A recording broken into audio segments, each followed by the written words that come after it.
Hello everyone, welcome back my channel guys. ओमफ्राय जोंना दिनै लास्ट प्रेक्टिस जोंना खेलाया जासिगोन नालाय खेलाया जोंना 5 तारिखाव जागोन आरो गाइस। दा जोंना दिनै लास्ट प्रेक्टिस 5 तारिखावहाय जोंना वेल्डिं जागोन गुवाहाटीयावहाय जागोन आरो गाइस खेलाया। जों दा दिनै लास्ट प्रेक्टिस खालामगोन, नोंथांमोना नायलांदो। नोंथांमोना आं दिनै एसे शेयार खालामनो सानदों दिनै लास्ट प्रेक्टिसखौ। दा नायलांदो आरो जों नै ओंखारबाय। जोंना कलेज फिल्डआवसो जागोन नालाय प्रेक्टिसा, जों दा थांबाय थासै आरो गाइस। नोंथांमोना नायलांदो। जोंना मामा दं नै ओंखारलायबाय मामा। दिनै लास्ट ना, हेभि जागोन नङा? दिनै लास्ट प्रेक्टिस होगोन, ओमफ्राय जों गाबोन गाखोगोन। खेलाया समफोरसो जागोन नालाय। दा जों थांबाय थासै गासिनो। जेब्रा बिथां दं, बिथाङा आथिं गोलावखाय थाब थाब सौहैयो। नायलांबाय थादो, जों थांबाय थानोसै।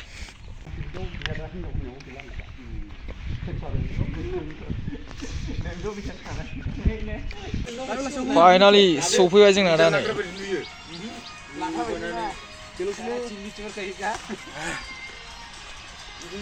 सफैजोबाखै, माखासे फैगासिनो।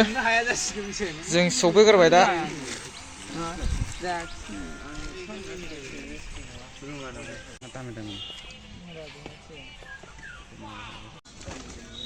दासो फैगासिनो नै आसोलफ्रा। बैग्रि मैया बैग्रि जाना खर'आव दोलासैमोन नोंसोर।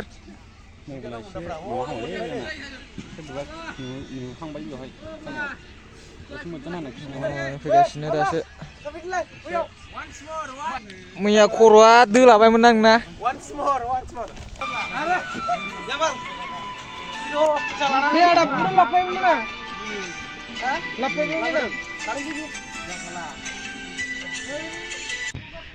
ओंखारजोब्बाय गासिनो जोंना दा फोथारावहाय।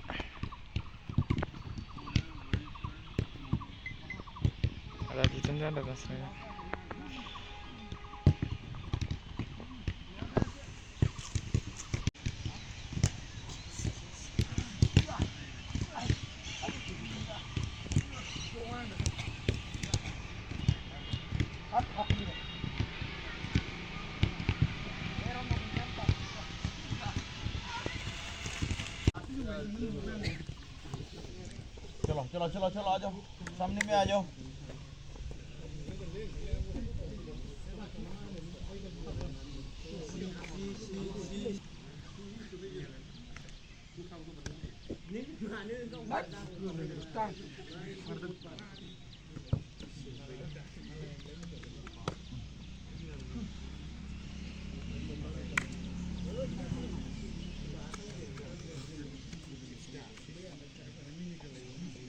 बल गोदानखौ दाहाय आफ्टार प्रेक्टिसनि उनाव उन्दैफोरनो हरनाङा, बिबाबो गोजोनखौ हर। लांनांसिगौ ना गेमाव। चलो काउंट करो फर्स्ट टाइम। 1 2 3 4 5 6 7 8 9 11 12 13 14 15 16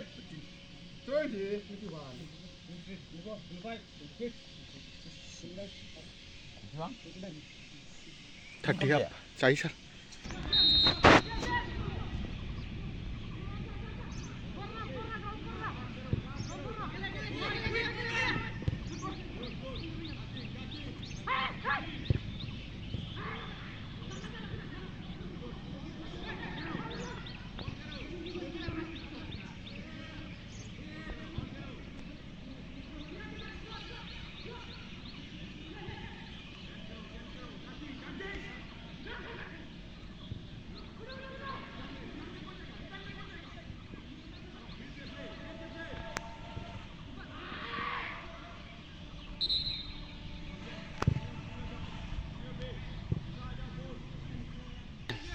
मोनानै बासजों ओंखारनानै दावरोदाम ओंखारनो हागौ।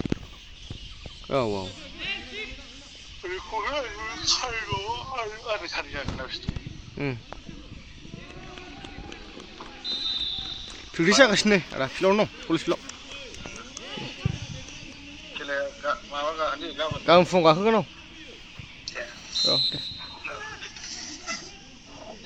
औ दे दे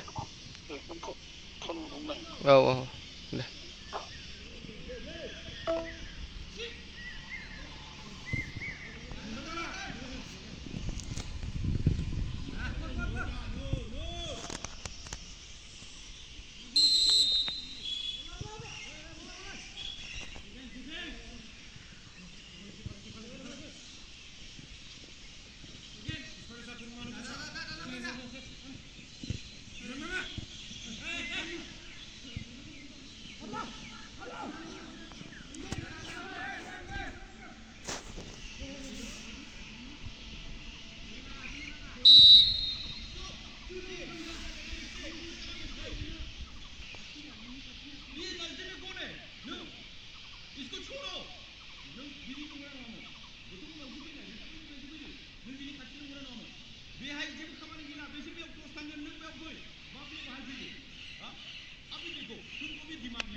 गाइस जोंना प्रेक्टिसा जोब्बाय जोंना दिनै लास्ट प्रेक्टिसमोन खेलाया जोंना 5 तारिखाव जागोन नालाय मामा दं 5 तारिखाव अल इन्डिया एबसिं आरो गाइस गाबोन थांगोन नङा गाबोन गाखोगोन जोङो गाबोन सिबलांसै औ खेलाया समफोर आरो जों गाबोन गाखोखासै जोंना दिनै लास्ट प्रेक्टिसमोन